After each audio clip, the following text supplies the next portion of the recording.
A lot of people is Colonel Ellsworth, a local man from Mechanicsville, New York, who died early in the war, said to be the first federal casualty of the war. He was killed taking down a Confederate flag in the Marshall House in Alexandria, Virginia.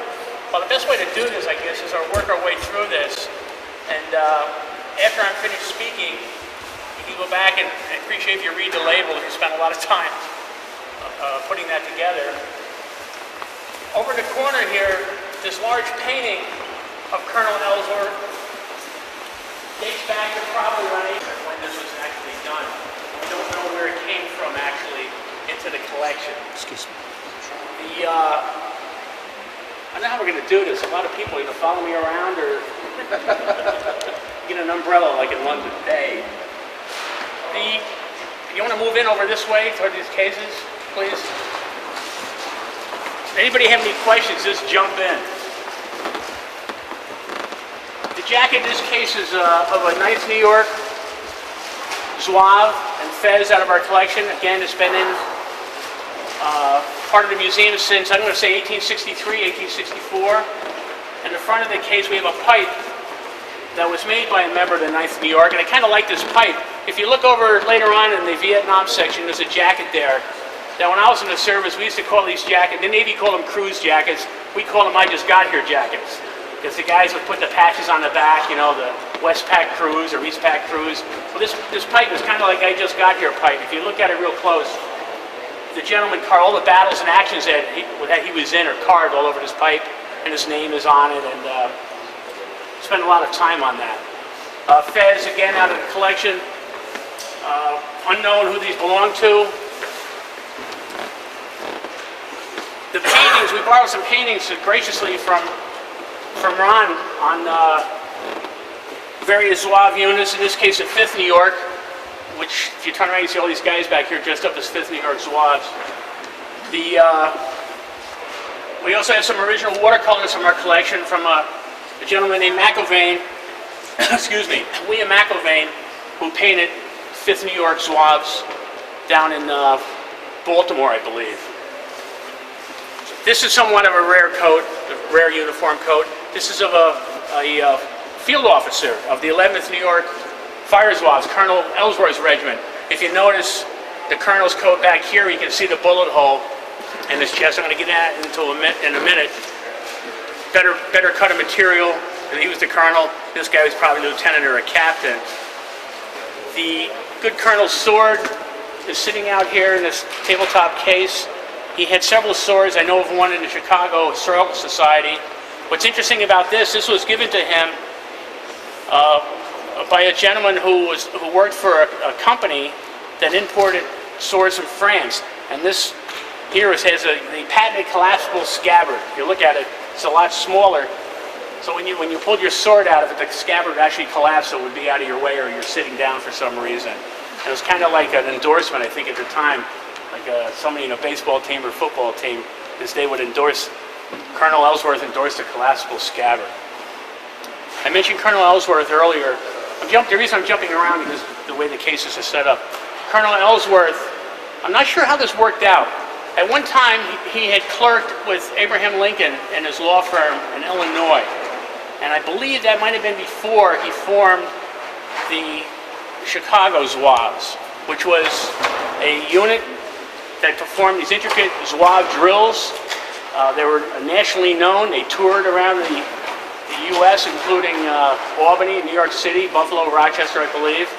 He was well known. When the war broke out, he wanted to go into the Army, I guess, and be a soldier. And I guess Abraham Lincoln offered him a job in the War Department. He said he didn't want to do that. So he went to New York City and decided to form a regiment of New York City firemen who were supposed to be the bravest and the best at the time, which he did. He formed this regiment, and when the war broke out, his unit was involved in the occupation of Alexandria, Virginia, where this was rooming house to Marshall House, where a large Confederate flag was flying from the roof, which we actually have in the collection. It's the last time we had it open, I think it was 1986 or 7. It's about, I'm going to say, 20, 25 feet by 15 feet. It's a massive flag. And he, along with a couple of his soldiers and a reporter from Harper's Weekly went up to the roof of the Marshall House. He took the flag down, and on his way down for his troubles, the proprietor of the Marshall, you can see in the uniform, there's the bullet hole in the chest. The reporter made the statement, I'm paraphrasing, that Colonel Ellsworth hit the floor with the sound that only a dead man's body would make. He laid the state in the White House. Lincoln grieved, everybody grieved, people were all upset over this. He was the first martyr. I've seen sheet music dedicated to Colonel Ellsworth, and poetry and paintings, and such as this one behind you. Various organizations honored him. In particular, in New York State, they formed a regiment, the 44th New York Volunteer Infantry, were known as Ellsworths Avengers. And they actually did this. The plan was to roughly go out to every county and township in the state and recruit single men to form this regiment. And it did form, and it did fight. If you've seen the movie Gettysburg, you know about Gettysburg and the Little Round Top with Joshua Chamberlain. They talk about getting ammunition from other regiments. And there's a Pennsylvania regiment too, I believe they're right. And just to the other side of them was the 44th New York. The colonel's buried down in Mechanicville. I remember a few years back that somebody stole the eagle off the obelisk on his grave, and it was missing for a couple of years, and I think it was finally recovered and they put it back. This it's going to be tough because there's so many standing far away, and if you get into the chance to get into this case later, we started a flag survey back in 1997, and we're working down the state capitol, and I happen to mention it at one of the talking heads you see in the History Channel, Brian Pohanka. And he says, if you get a chance, look at the flagpole of the 165th New York Volunteers. And this is a regiment that formed around the veterans of the 5th New York, the 5th New York Zouaves. And on one of the flagpoles, you should find a fez and turban that was placed there in honor of the color guard of the 5th New York that was shot down at the Second Battle of Manassas, or Bull Run. I guess 8 of these guys were shot down and maybe killed. So when we got around to that flag, we pulled it out, and sure enough, on the top of the flagpole, and you can see in the photograph here, there was the fez pulled down with the turban. So we put that into the case here to get a chance to take a look at that. The final jacket here was on loan from a gentleman that works down in New York State Capitol. The Zouaves had an influence that went past the Civil War. There were several Zouave regiments that lasted until probably the 1870s. And actually, I've seen footage of Buffalo Bill Cody's Wild West show where you can see there's a Zouave unit that does this intricate drill. But the French Army continued using Zouaves up until probably the late 1920s and maybe early 1930s, and there's Zouave units that fought in World War I. This particular coat is from the early 20th century. If you get a chance, obviously I can't offer all this information. Most of it's down on the labels, and I just don't remember it. So if anybody has any questions, please jump in. Yes, sir. Why did you say he got shot again? What was the reason he was shot? He tore down a Confederate flag from the top of a rooming house in Alexandria, Virginia, which was occupied by Union forces. And actually, Mr. James Jackson, who jumped out and shot him, was immediately killed by a man from Troy, New York, who happened to be in the regiment, a guy named Francis Brunel. And Francis Brunel, for his troubles, was awarded the Congressional Medal of Honor and was given a commission, which I always thought kind of strange. That he kind of closed the barn door after the horse got out, but he was given the medal, and he went on. I don't know how much of a illustrious career he had, but he fought with the U.S. regulars. Anybody else? How come there isn't any blood on the jacket? Oh, yeah. If you look closely, if you catch it at an angle, Ellsworth's jacket, you can see some blood on it. But it wouldn't be covered with blood, but for two reasons. Somebody back in the late 1950s actually had this thing dry cleaned. And I remember going through it and finding that some of the older people here, little safety pins with a piece of paper that they used to safety pin inside your dry cleaning. I said, that's kind of strange. But so they got a lot of the blood out of it. You can see a bit of a haze of it. And also, he didn't really bleed a lot because he probably died instantly on his feet. So his heart wasn't pumping. But at one time, if you look at the photo in the bottom of the case on the label, It was on exhibit at one of the relief bazaars in New York City. Relief bazaars were put on to raise funds to provide soldiers with things that they necessarily didn't get from the government, maybe fruit, personal doodads and bits and pieces. And this was on exhibit down in New York City. You can see the amount of blood that was still in it, or on the front of the coat at the time. But that was just recently conserved by one of the textile conservators. Are all these jackets restored, or is this the original? No, that's the original. Nothing's been done. Nothing's been done to that. The only coat here that's had work on it, and the conservation usually close up open seams, is Colonel Ellsworth's jacket. That was done recently, and they just dry clean it, or not dry clean it.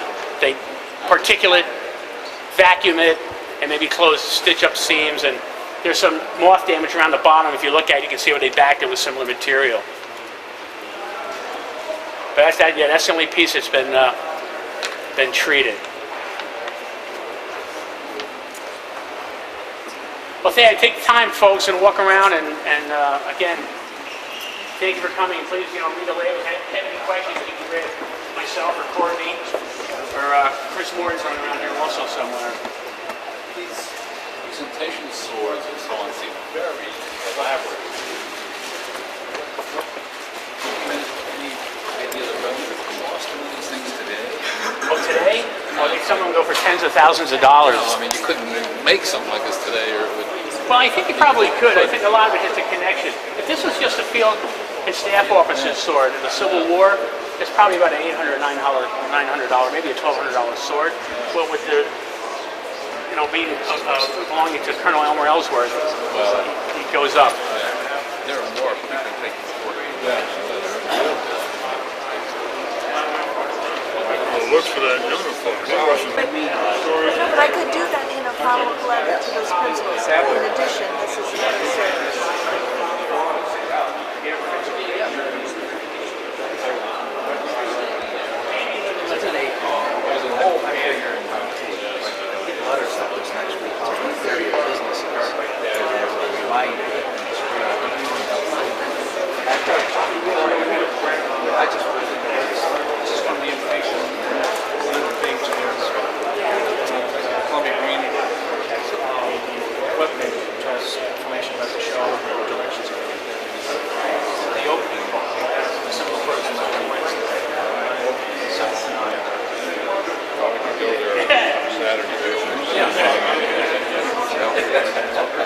My story is I was in the Navy and I was never on board ship that one of the fellows was. And they do inspections. The guys in the front, not everybody had a sword, so the inspection each.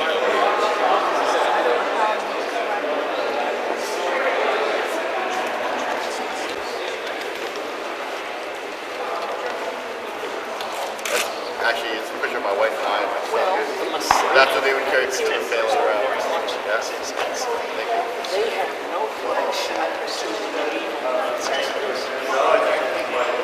I'd like to thank you all for coming to the presentation in today's program.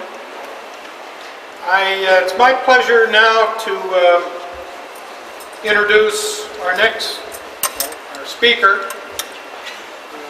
Mike McAfee has been a curator of history at the West Point Museum for, I'll say, a number of years. Mike is a scholar, author, collector. He's done a wonderful book on the Zouaves. Is it still in print? No, it's not a print. Out of print, but it's a great book.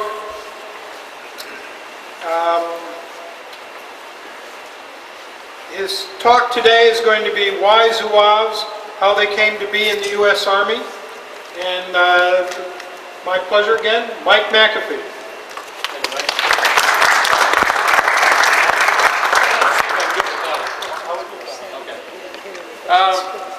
If I try to do without the mic, can everybody hear me? Okay. I prefer to do it this way. I can walk around more. If I stumble over a wire, this makes it that much funnier. Those of you who've had the misfortune to listen to me before know that I like to do everything very informally. So that's exactly what you're going to get this time around. Why Zouaves? Let's see if this works. It works. How about that? Zouaves were a very romantic figure in the 19th century. Part of it was the dress, part of it was the mystique. The mystique came from the fact that the French Zouaves themselves were both brave in battle and also very, very irreverent.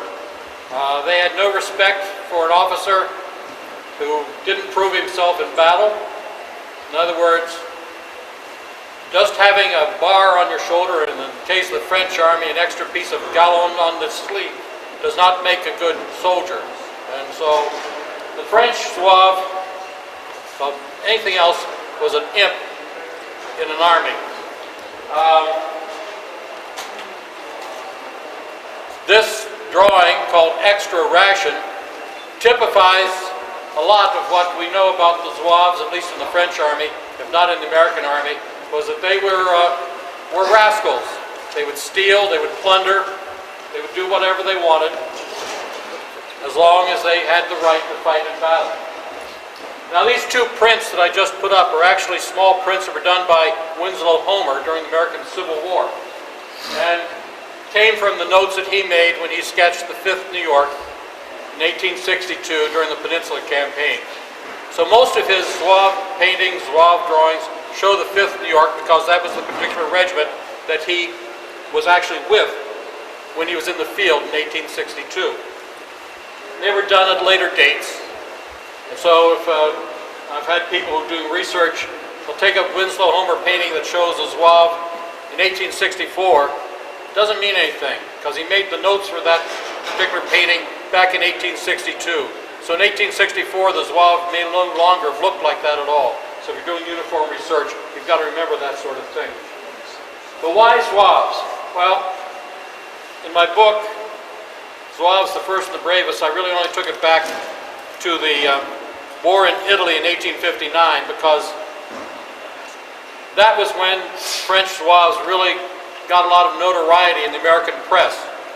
Harper's Weekly, for example, I counted it up at one point, and I don't really remember, but it was something like, in the months that they were running stories on that war, there were something like 8 to 12 drawings of Zouaves in action, just in Harper's Weekly alone. But really, the why of the Zouave goes back a lot farther than that. You can actually blame Napoleon, believe it or not, at least in my opinion. This is something I want to really research a little bit more. But when Napoleon invaded Egypt, he started a craze in Europe, and ultimately in the United States, that was named by art historians Orientalism. Now today that word is evidently politically incorrect, to say Orientalism, because it smacks of colonialism and the exploitation of the Orient, which to this period really only means the Middle East. It doesn't mean Asia. But anyway, Napoleon's excursions into Egypt started people and artists thinking about this strange world that was out there just on the other side of Europe. And it included, of course, a lot of Muslims. And the Muslims were bizarre to Christian belief. They had strange practices. The harem, for example, that was great for European artists because it gave them a chance to paint naked or half-naked ladies in a non-European situation. It's like the National Geographic. That was always popular because it wasn't white women, so it was all right. Same thing for Orientalism. So there was this fascination with a different culture, a different society. And the French, of course, then extended themselves into North Africa in the 1820s as part of their colonial expansion. And they ran into this world again.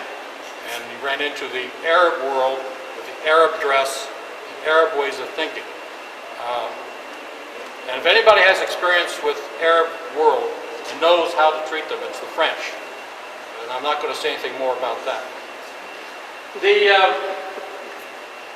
This French exploitation ultimately led to the incorporation, I'm not still going to repeat it very quickly, incorporation of North African troops into the French army as colonial adjuncts to the French invasion. There were always, amongst these tribes, there was always so much fighting back and forth in North Africa that you're very easy to find allies, because that meant that you could use, they would use the French to beat up on their enemies, just as I think we're going to find happening in Iraq. Will be exploited by some Iraqis for that reason, if we haven't already been. So this is a whole maelstrom of conflict of two societies, and the exotic garb, the exotic way of life, coming in and being something that's new, different, and exciting. And that's why, to some degree, Zouaves caught on. They also, though, caught on because the French Zouaves, and the French ultimately kicked all the native North Africans out of the Zouave regiments and put them in segregated regiments called the Tirailleurs Algériens, or sharpshooters, Algerian sharpshooters, kept the white men all together in one area. I shouldn't say white, I should say European, all together in one area. And the French Zouaves then acted like the original Berbers. They acted and dressed like them, and again then shared in their mystique, the exoticness of it, the strangeness of it, the difference of it. It's like a new product. It has some allure to it, and that's basically why Zouaves. But more importantly, Zouaves in the United States came partially because of the publicity that they got for their wars in Crimea and then in Italy. Then we have our fellow New Yorker, Colonel Ellsworth, starting up a Zouave company in Chicago, Illinois, training it, drilling it, making it a perfect drill unit, and then faced with the prospect that he's only in Chicago. Nobody knows about him. So he wants to get more fame for him and for his men. And he issues this famous challenge to all the other militia companies in the United States. Drill against us and we'll see who's the best. Nobody took him up on the challenge. So that must have been very chagrining. So Ellsworth then, in the summer of 1860, hawks most of the stuff that he has, most of his personal goods, borrows money, takes a select group of his Zouave cadets from Chicago on a tour throughout the eastern United States, just to show how good they are and what he's like. And they came to New York City, and were hosted in New York by the 7th Regiment. Across the river, they were hosted by the 13th Brooklyn. And this is one thing I could use, I guess, as a pointer. The fellow in the center is an Ellsworth cadet, a Zouave cadet. He's flanked by two militiamen of the 13th Brooklyn. 13th Brooklyn wearing a traditional militia uniform, gray in this case, black trim, tailed coat, white cross belts, very unlike the Zouave uniform. If you look at this, I think you can see the juxtaposition between the two. Here's a man who's really relatively comfortable. He's wearing clothing that's loose. He has no constraining cross belts. He can perform better on the drill field. He can perform better on the battlefield in that sense because of that. Whereas the traditional militia uniform is meant only for show and parade. High collar, well, for one thing, that high collar keeps your head up. You ever looked at the visor caps on some of these things? They come down across your eyes. Well, a lot of times they did that on purpose. Because if you had a visor that blocked your vision, you had to hold your head up to see where you're going. The uniform in the 19th century, especially in the British Army and the French Army, made the man a soldier. It forced him to be erect, and it forced him into a soldierly posture. The Zouaves, they didn't have that. I'm sure they felt that they were soldiers without being forced to be by the uniform. Said that in New York City, the Zouaves, Ellsworth Swaps, were hosted by the 7th. And those are members of the 7th New York in the background with the gray uniforms with the striping across the front, and they call Shako. And then two Zouave cadets in the front, one performing one of the motions of the Zouave manual. Now this is part of a stereo group. I might add that all the photographs here are from my own personal collection. As a museum curator, I collect photographs. The museum doesn't collect photographs where I work, so there's never any conflict of interest, supposedly. I was very proud to find these stereos that showed the Ellsworth Swaps cadets in New York City. And this particular one is accompanied by one which really, to me, is more interesting. That's them. That's the whole group that Ellsworth brought with him to tour the East in 1860. And Ellsworth himself is the little guy standing down here at the bottom. The picture was taken in one of the parks in New York City. Well, that's the drill team that Ellsworth had with him, and that's what started the whole Zouave craze in the United States. Because now, Harper's Weekly, Frank Leslie's Weekly, all these national illustrated newspapers made dozens and dozens of illustrations of these guys, and they were circulated throughout the United States. That had nationwide distribution. And so, right away, everybody started thinking, hey, I got to be a Zouave too. And all the militia companies wanted to change their uniforms from the traditional style to something like this, something that was more comfortable. Well, one of the first units to do it was right down the way a bit in Albany. It was the Albany Zouave Cadets. One of the companies of the 10th Regiment, New York State Militia, started called National Guard, wasn't National Guard at that point. And this is the uniform they adopted, and it was based basically on the uniform that Ellsworth went around with. Now, the one thing you should remember about this, it's not the French uniform. It's Ellsworth's idea of what a uniform should be. It's Ellsworth's drawings and Ellsworth's concepts that shaped a lot of the American Zouave uniforms, as much, if not more, than the French uniforms themselves. This fellow, Louis Grapevine, the photograph is on exhibit in the exhibit down there, is typical then of the Albany Zouave Cadets in 1861.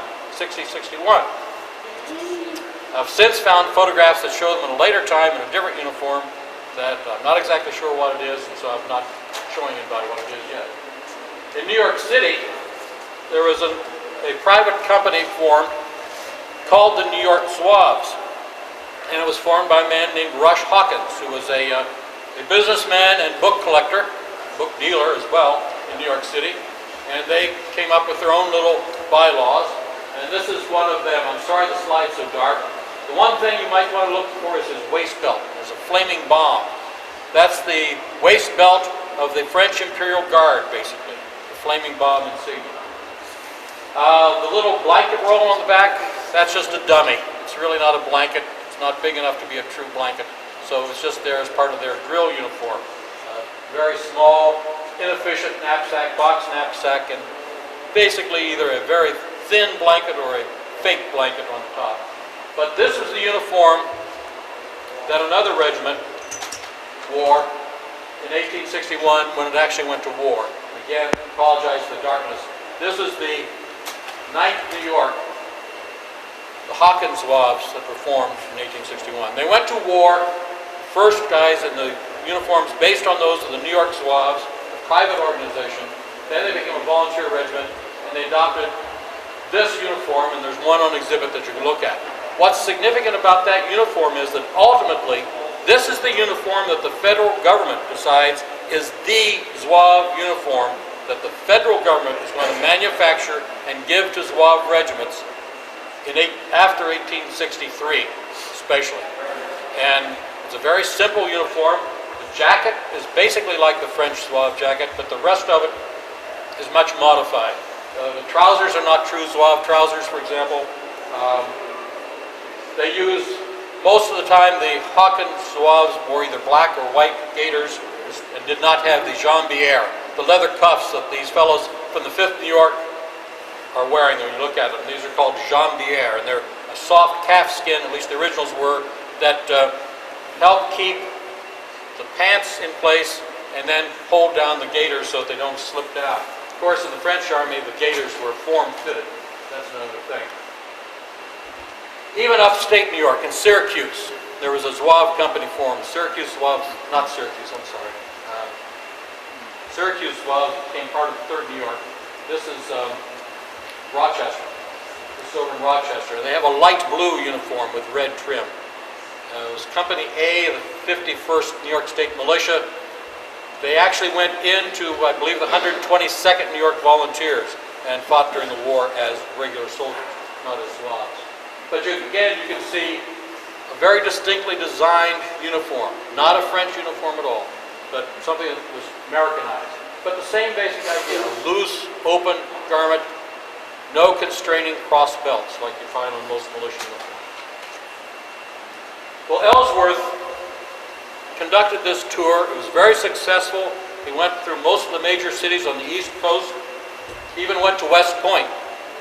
And at West Point, when some of the officers there said, well, the Zouave drill is very nice, very gymnastic, but it's not really military.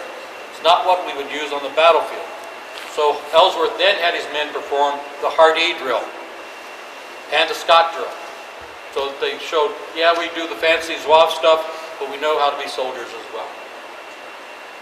Ellsworth went back to Chicago, disbanded the Zouave cadets, said, sorry fellas, I've used you for all you're worth.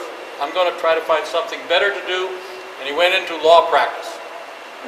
And the law practice he went into was with a lawyer named Abraham Lincoln in 1860. And something big was going to happen to Abraham Lincoln. And whether Ellsworth knew it or not, Ellsworth rode Lincoln's coattails to Washington. He was going to become the head of the Militia Bureau, a new bureau created by the new Republican administration. That didn't work out. Lincoln offered him a commission as a lieutenant in the regular army. That wasn't good enough for Elmer Ellsworth. So he went to New York City and became colonel of the 1st New York Fire Zouaves, the 11th New York Volunteers. And this is the 11th New York Volunteers. The colors are wrong on this painting. I'll show you what the uniform really looked like later. Basically it's right, red shirt, gray uniform, red cap. This is organizing the 1st New York Fire Zouaves in New York City in 1861. It's a watercolor in the West Point Museum collection. It's done by a German artist. That artist was named Richard Noodle. And Richard was the son of Herbert, who was a very famous artist and uniform historian of Germany in the 19th century. Anyway, the reason we have it is because the director of the West Point Museum, at the end of World War II, was contacted by Herbert, who was a literally starving artist now in Berlin in 1945, and said, hey, I need help. Does anybody want to buy artwork? And so he started making paintings for the American market, and this is one of them. We got this from another collector named Alexander Craighead. This is what the Ellsworth Fire Zouave uniform basically was. The jacket is not a true Zouave jacket because it was meant to be buttoned together in the front if you wanted to, or it could be worn apart, as most of them did. Had a kepi instead of a fez. Had very loose but not baggy gray trousers. And the collar of the red shirt protruding is a fireman's shirt, a red fireman's shirt. Because these guys were mostly firemen. And this is the actual uniform as it was on exhibit at the Bull Run Museum, National Park Service Museum. And this is Brownell's uniform. I'm not going into a lot of details because if you read the displays out there, you'll know that Brownell is the man who killed Ellsworth. And Brownell's uniform is on exhibit in Bull Run. It's appropriate in the sense there that the regiment did fight its only major battle at Bull Run, but they weren't wearing this uniform. By that point, they got the blue Zouave uniform. But this shows what basically they all look like. The red fire shirt underneath, the belt, the lettering on the belt is Premier, because Brownell had evidently been a member of the Premier Hose Company, and that's a fire belt, not a military belt. But that was worn by him. As a matter of fact, one of the photographs out in the exhibit shows him seated wearing that belt more clearly.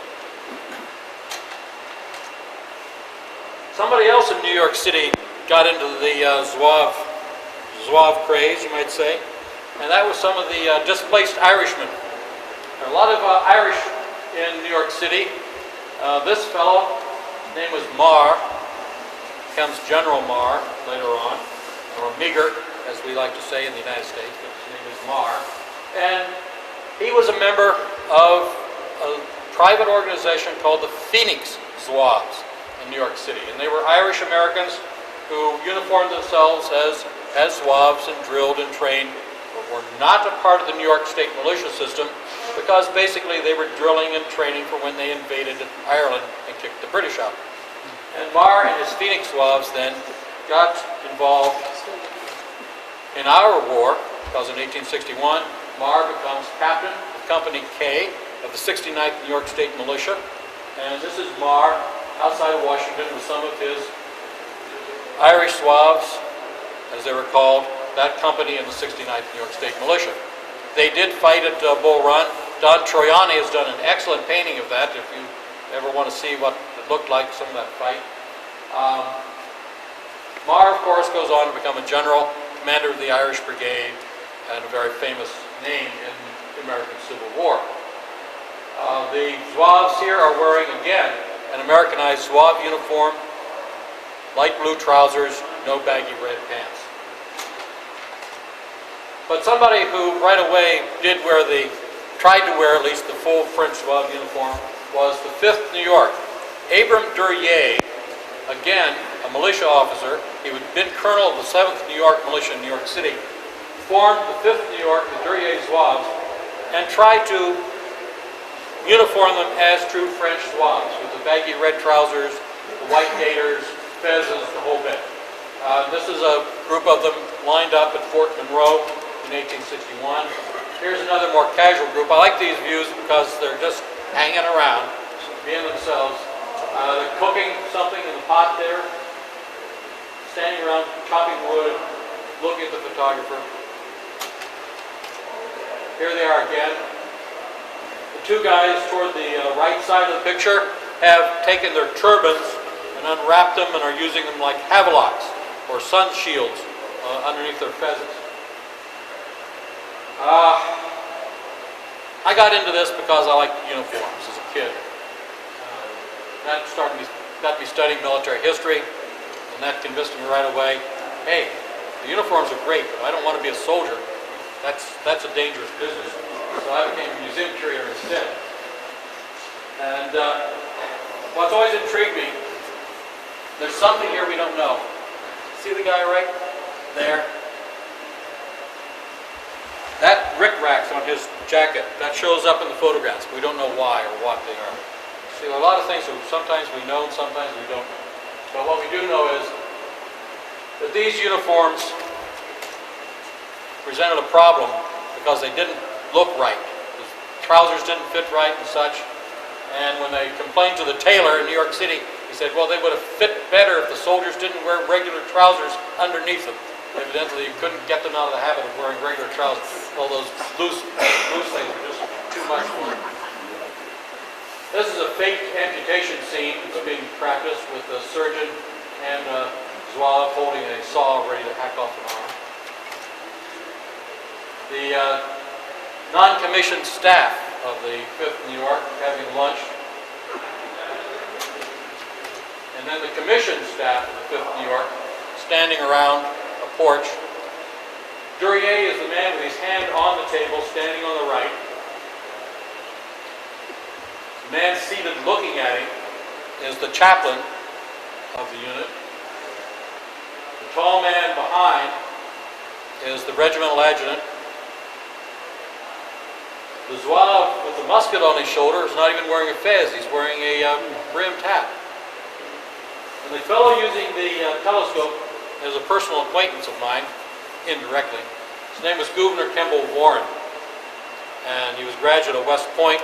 We have a lot of his stuff at the museum. He's using a telescope there, but one of the things we have at the museum is a pair of Fieldglasses. And they're significant because he used them at the Battle of Gettysburg on a little prominence called Little Round Top. And this almost horrible movie, Gettysburg, that portrays Chamberlain as the savior of the battle. The man to whom we owe a lot more is Gouverneur Kemble Warren, because Chamberlain wouldn't have been there in the first place if Warren had had the good sense to realize that the Confederates were flanking the Union Army and he needed help. So this West Point graduate went down over the hill. And there's some other heroes that you never hear about. When Warren was up there on the hill, he was up there with some Signal Corps men. And it was the Signal Corps men who really started the whole thing going. Warren goes off the hill, whole, brigade or divisions coming up the hill, toward the hill to take it. He tells the Signal Corps men, don't mind the Confederates, you stay here, even though you don't have any weapons except 6-shooters, and just act like nothing's happening so they don't get the idea that they've been seen.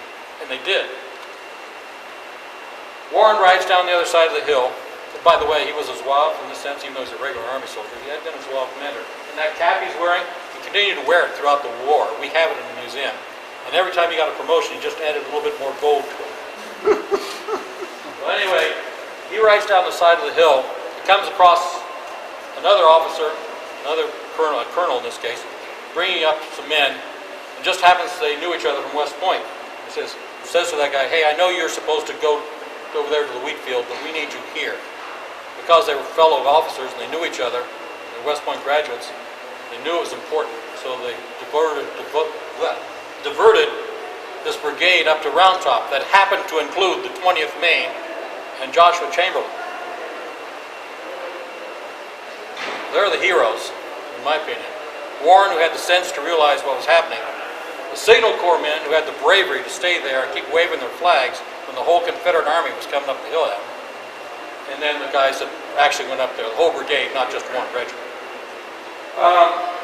Incidentally, those Signal Corps men, oh shoot, I can't remember who it was. It was Alexander. It was Confederate General Alexander. After the war, was asked, well, have you forgiven the Yankees at this point? He said, yeah, I forgave everybody right away. I forgave everybody except those damn Signal Corpsmen on Round Top who delayed us for 2 hours. They were the last ones I forgave. All right, enough of that. That's a good word. There are other New York Zouave regiments, of course. We've seen a lot of them out there. This is the 10th New York, the National Zouaves. And this fellow is James E. Taylor. And Taylor was an artist. When his enlistment in the Zouave regiment was up, he went right into doing artwork for newspapers and later then for anything else that came along. And Taylor's name is associated with a lot of the Western drawings that are done in the Western campaigns. So you'll see a lot of his art. You've probably seen a lot of his artwork, you didn't even know it. It's very popular in the 19th century. This is another member, and oh boy, his name went on my mind. Another member of the 10th New York. He was wounded during the Western campaign. This is another Zouave from New York. It's a member of the 62nd Anderson Zouaves.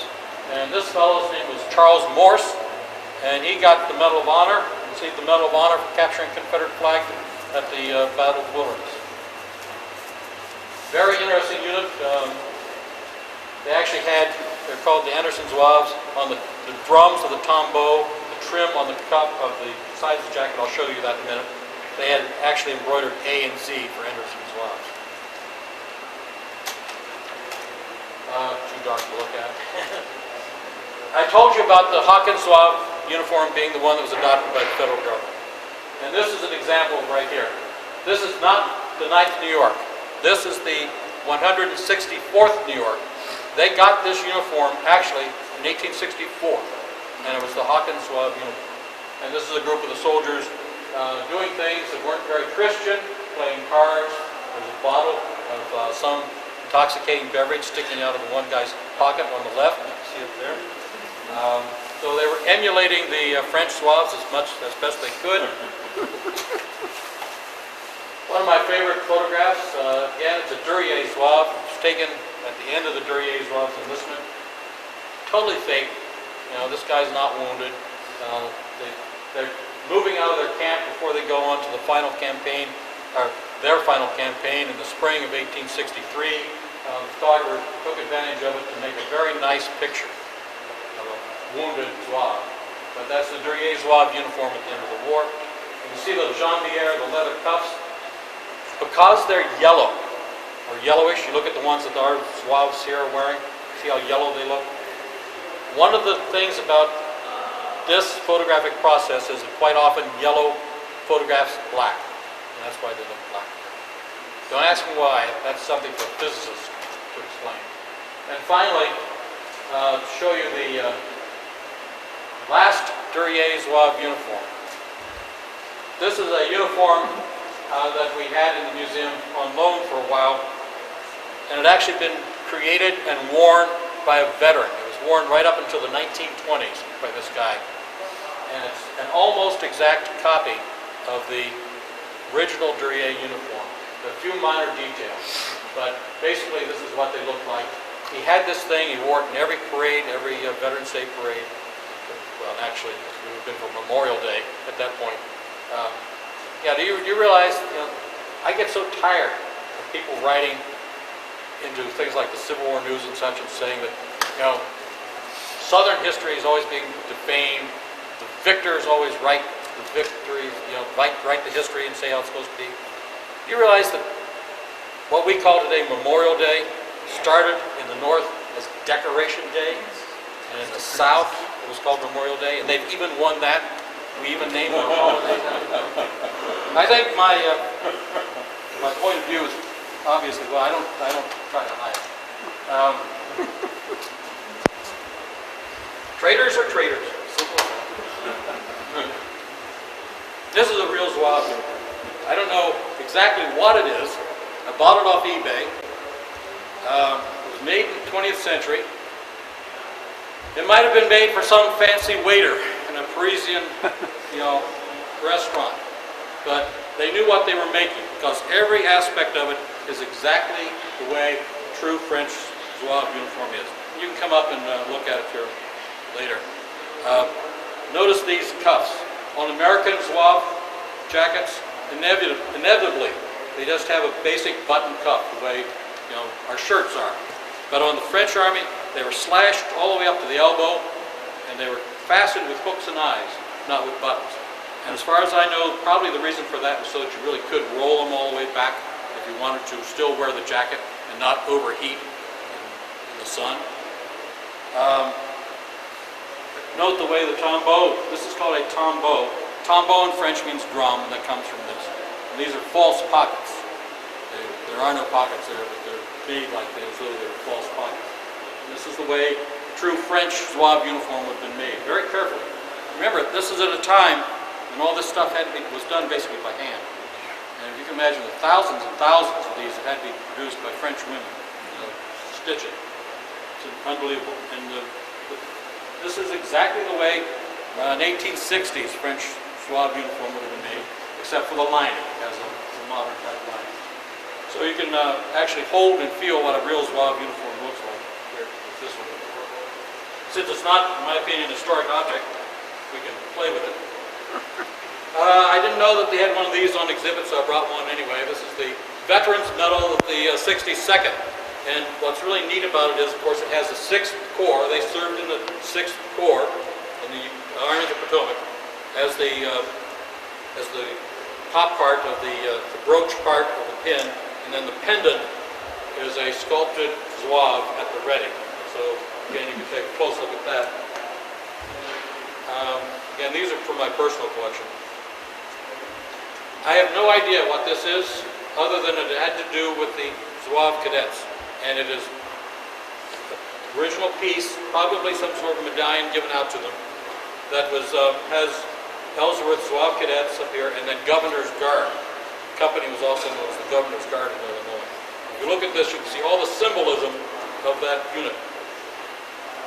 And finally,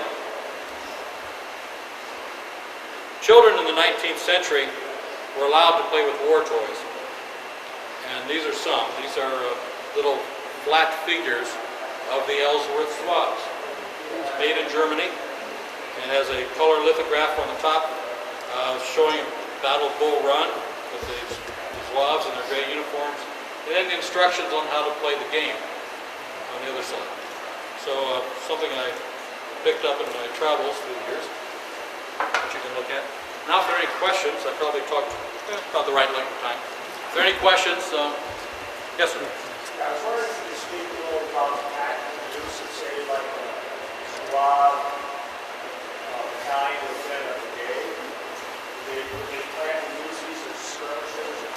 No, they weren't. The Zouave Brigade in the Army of the Potomac sort of came about by accident. When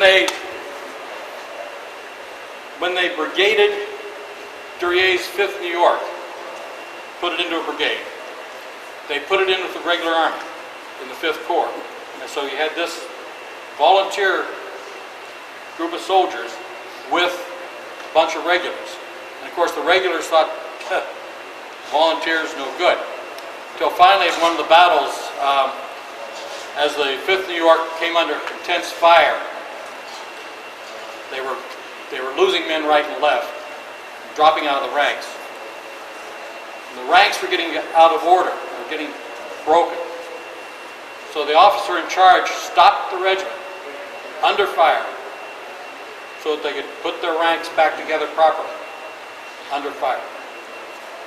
Now this is something that a volunteer unit would have to have an awful lot of training to do. And Durier did that. The original Durier in charge of the regiment did that. He trained those men the way a soldier should be trained. And remember, he's a militia officer. This is something else I like to talk about. Everybody disparages the militia. If you look at who was important during the Civil War, you'll see a lot of militia officers right up there as commanders. But anyway, once the regulars saw that happen, they accepted the 5th New York totally. And then when the 5th New York's enlistment ended in, May, I think, of 1863, they were going to leave. They didn't want to lose the Zouave element of that brigade. So they actually went out and then got Zouave uniforms for other members of that brigade. And they were, so they would keep that in memory of the Durier Zouaves. But there was no intent of them being used as anything special. They were just other soldiers in the line. What was special, though, was that they did appreciate the fact that they were different from everybody else. Now, that brings up something else that I didn't mention. You read Bruce Catton, you read Hardtack and Coffee, and you get this idea that Zouaves only were for 1861. I did a count when I wrote my book. There were more uniformed Zouave regiments in the Union Army in 1865 than there were in Washington, D.C. in 1861. There were, at the Grand Review, you don't have the 5th New York anymore, but you got the 5th Veteran. You don't have the 9th New York anymore, but you have the 17th Veteran, who became the follow-up of the 9th. You had the 165th New York. You had the 140th New York, 146th New York. Keep on going. You had 155th Pennsylvania. You had, other units that were still in full Zouave uniform at the end of the war, more so than at the beginning. So it wasn't a flash in the pan. It lasted the whole war. Okay. Any other questions? Yes, sir. It needs to be portrayed very well in our textbooks for schools, in school, or on television, or in movies, or whatever. Understandably. In the long run, how important are they? They were maybe 25, 30 regiments out of how many hundreds? And like I wrote in my book, they added color. They didn't change the war in any way. They added color. Individually, or something to be admired, studied. But in the long run, you could do the whole history of the Civil War without specifically mentioning the Zouave regiment. It's the way it is. How many, look at all of us. We're all pretty damn important to ourselves, right? But in the long run, are we going to be remembered? No. That's the same thing. It's like one of our guards at the museum used to say, and I think it should be a motto of life. Sometimes it just bees that way. Any other questions? Yes, sir. Thought just occurred to me, for any of these individual members of Zouave regiments, say, whose enlistments were up in 1863 or 1864, subject to the draft after that? I don't think they would have, I've never really studied the draft laws. I don't think they would have been subject to the draft, no, because they'd already served.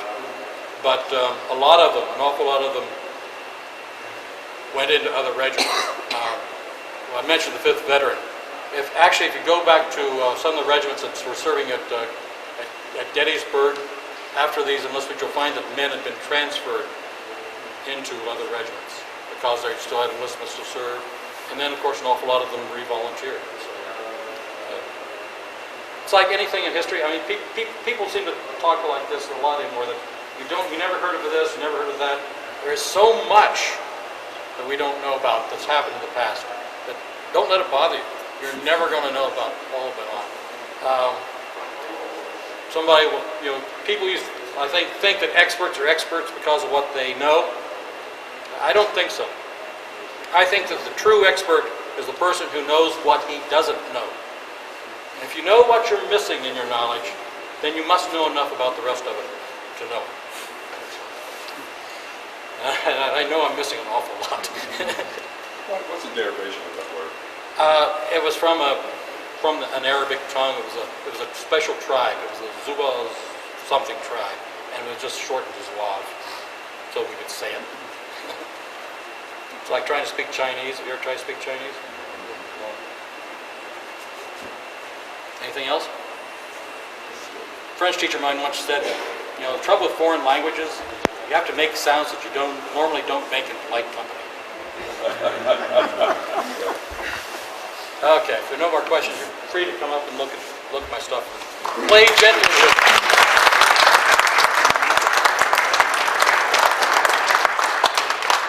Thank you very much, Mike. Just want to remind everybody at 1:30, the Salem cadets will be here performing a Zouave drill. We have refreshments thanks to the Capital District Civil War Roundtable, and a kitty corner across the street is a pub.